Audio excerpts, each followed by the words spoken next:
जो आपके मौन ने कर दिया वो बीजेपी के शोर शराबे ने नहीं किया। परिंदों को मंजिल मिलेगी हमेशा, ये फैले हुए उनके पंख बोलते हैं, वही लोग रहते हैं खामोश अक्सर ज़माने में जिनके हुनर।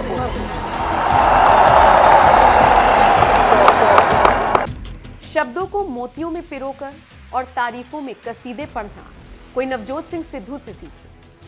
कांग्रेस को मुन्नी से ज्यादा बदनाम बताने वाले सिद्धू जब उसी बदनाम गली पहुंचे तो खुद को ढेला और कांग्रेस को गुलाबों का बागान बताने से भी नहीं चूके। कितना गिरेगी ये सरकार? अरे कांग्रेस मुन्नी से ज्यादा बदनाम हो गई। खैर ये राजनीति है जहां आसानी से पाला बदला जा सकता है और तारीफों का क्या, ये तो कलाकारी है जो सिद्धू में कूट कूट कर भरी है। तो सुन लो बीजेपी वालों, ये अरबी घोड़ा चाहे कमजोर क्यों ना हो जाए, बूढ़ा क्यों ना हो जाए, गधों के अस्तबल से कहीं बेहतर होता। लेकिन आज यहां बात सिद्धू के जिंदगी से जुड़े कुछ रोचक किस्सों की होगी।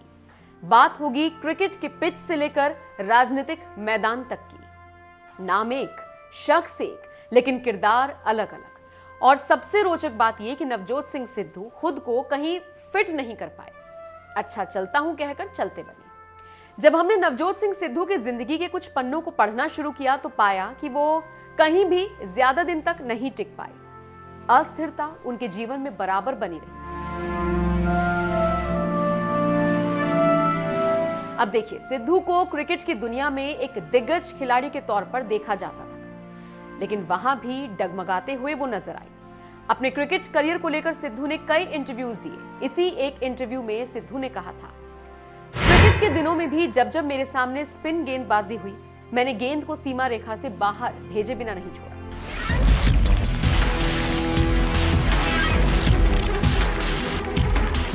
यानी सिद्धू क्रिकेट के मैदान में गेंद को लपकने में काफी माहिर थे। लेकिन सिद्धू की जिंदगी से जुड़े ज्यादातर पन्ने ये बताते हैं कि सिद्धू मौका भी लपकने में काफी तेज है।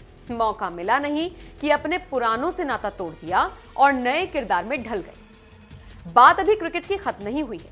क्रिकेट की पिच से भी जुड़ा एक किस्सा सिद्धू का काफी फेमस है। साल 1996 में भारतीय क्रिकेट टीम इंग्लैंड दौरे पर थी। भारतीय टीम के कप्तान मोहम्मद अजहरुद्दीन थे। नवजोत सिंह सिद्धू को कप्तान की एक बात चुभ गई। इस दौरे को बीच में ही छोड़कर सिद्धू भारत लौट आए। इस बात का जिक्र जयवंत लेले ने अपनी किताब में किया है। उस समय जयवंत बीसीसीआई अध्यक्ष थे। बता दें, जयवंत ने बाकायदा उस पल का जिक्र करते हुए अपनी किताब में लिखा, सिद्धू को लगता था कि अजहरुद्दीन उन्हें बात बात पर गालियां देते थे। इसी बात से नाराज होकर उन्होंने बीच में ही दौरा छोड़ दिया। मैदान पर अपनी बल्लेबाजी से रोमांच पैदा करने के लिए जाने जाने वाले सिद्धू ने साल 1999 में क्रिकेट को अलविदा कह दिया। तो इस तरह से सिद्धू 1999 में क्रिकेट की दुनिया को हमेशा हमेशा के लिए अलविदा कह चुके थे। लेकिन यहां एक बात यह थी कि सिद्धू क्रिकेट की दुनिया में बल्ला थामना और गेंद को हवा में उछालना छोड़ चुके थे, लेकिन खेल के मैदान से नाता नहीं तोड़ा था। सिद्धू का लगाव क्रिकेट से कभी कम नहीं हुआ। अपने शांत स्वभाव के लिए मशहूर सिद्धू ने क्रिकेट कमेंट्री करना शुरू कर दिया। फिर हुआ यूं कि देखते ही देखते सिद्धू ने अपनी आवाज से लोगों को कायल कर दिया। 2001 में सिद्धू ने कमेंटेटर के तौर पर नई शुरुआत की। सिद्धू का वन लाइनर्स गुरु छा गए को लोगों ने काफी पसंद किया। सिद्धू के ये शब्द लोगों को जुबानी याद होने लगे, लेकिन यहां भी वो काफी समय से नजर नहीं आए। अब यहां से नवजोत सिंह सिद्धू की क्रिकेट की दुनिया खत्म होती है और उसके बाद शुरू होती है राजनीति की दुनिया।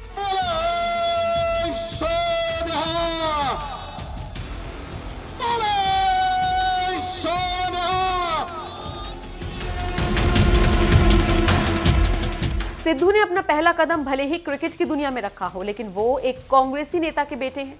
उनके पिता भी राजनीति की दुनिया में काफी गहरा ताल्लुकात रखते थे। शायद यही वजह रही होगी जिसे देखकर सिद्धू राजनीति की दुनिया में अपना कदम जमाने के लिए सोच विचार करने लगे और जिंदगी की एक नई पारी की शुरुआत कर डाली। लेकिन यहां एक चीज ये थी कि पिता भले ही कांग्रेसी नेता थे, लेकिन बेटे यानी कि सिद्धू ने सबसे पहला दामन बीजेपी का थामा।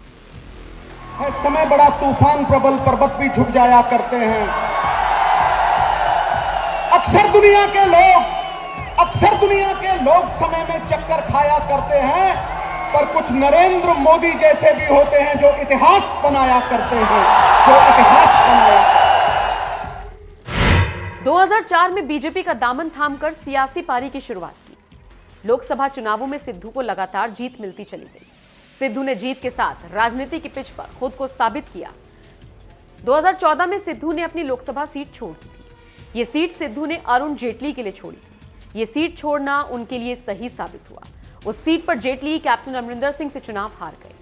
यानी नवजोत सिंह सिद्धू अपनी लोकसभा सीट नहीं छोड़ते तो उन्हें कैप्टन अमरिंदर सिंह से हार का सामना करना पड़ता, लेकिन यहां उनको सीट छोड़ना काफी फायदेमंद साबित हुआ।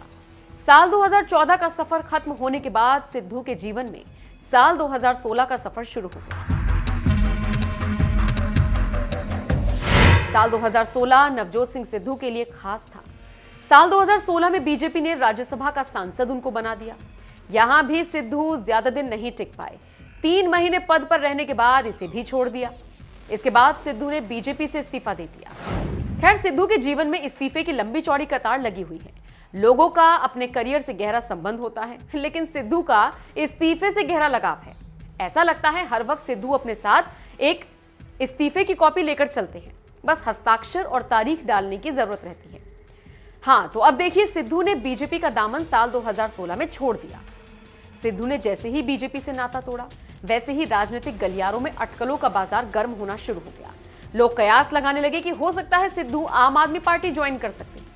किसी ने कहा पक्का सिद्धू आम आदमी पार्टी में जा रहे हैं, वगैरह वगैरह। इधर चर्चाओं का बाजार गर्म था और उधर सिद्धू ने आवाज़-ए-पंजाब नाम के फोरम का गठन करके लोगों को हैरान कर दिया।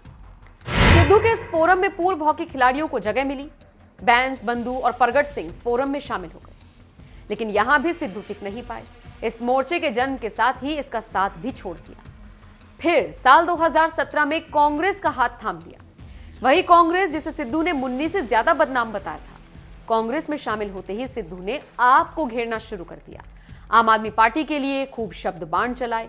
सिद्धू ने जिस भी राजनीतिक पार्टी का दामन थामा, उसकी जमकर तारीफ की और विपक्षियों को घेरने का कोई मौका नहीं छोड़ा। लेकिन हाल ही में आम आदमी पार्टी ने सिद्धू को कांग्रेस की राखी सावंत करार दिया। लेकिन कांग्रेस का दामन थामने के बाद सिद्धू की खूब आवभगत की गई। कांग्रेस में जैसे जैसे सिद्धू का वक्त बीतता चला गया, कांग्रेस भी उनके इशारे पर नाचने लगी। फिर क्या था, सिद्धू का कहा पत्थर की लकीर बनता चला गया। कांग्रेस में शामिल होने के बाद सिद्धू को कैबिनेट मंत्री का पद मिला। कैप्टन अमरिंदर सिंह के साथ सिद्धू की तनातनी शुरू हो गई। हर मौके पर सिद्धू ने कैप्टन की खिलाफत की।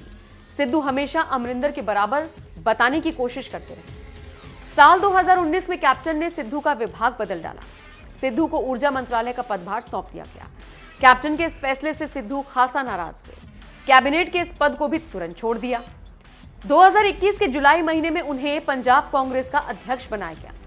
अपने अध्यक्ष पद से भी सिद्धू संतुष्ट नजर नहीं आए। सिद्धू मुख्यमंत्री के लिए दिल्ली दरबार पहुंच गए। जिस सिद्धू को कांग्रेस ज्वाइन करने के बाद कैबिनेट मंत्री के पद से नवाजा गया, अब वही सिद्धू वक्त बीतने के साथ साथ कांग्रेस के लिए गले का फांस बनते चले गए। इस बीच पंजाब की राजनीति में लगातार मतभेद बढ़ने लगे। पार्टी के विधायक कैप्टन अमरिंदर के खिलाफ होने लगे, जिस वजह से कांग्रेस ने बड़ा फैसला लिया और अमरिंदर सिंह की जगह चरणजीत सिंह चन्नी को पंजाब के मुख्यमंत्री पद पर बैठा दिया।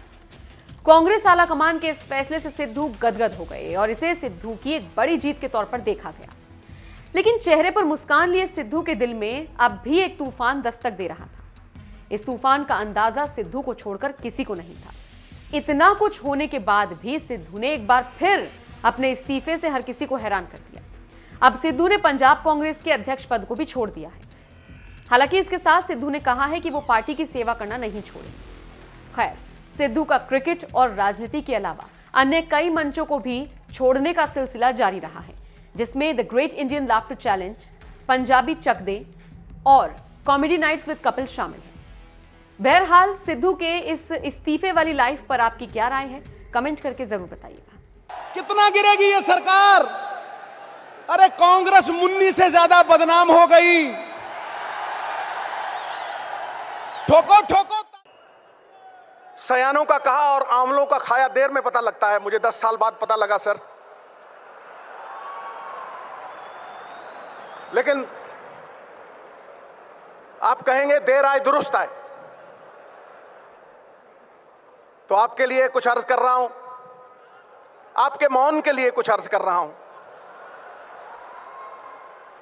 परिंदों को मंजिल मिलेगी हमेशा, परिंदों को मंजिल मिलेगी हमेशा, ये फैले हुए उनके पंख बोलते हैं, वही लोग रहते हैं खामोश अक्सर जमाने में जिनके हुनर बोलते हैं।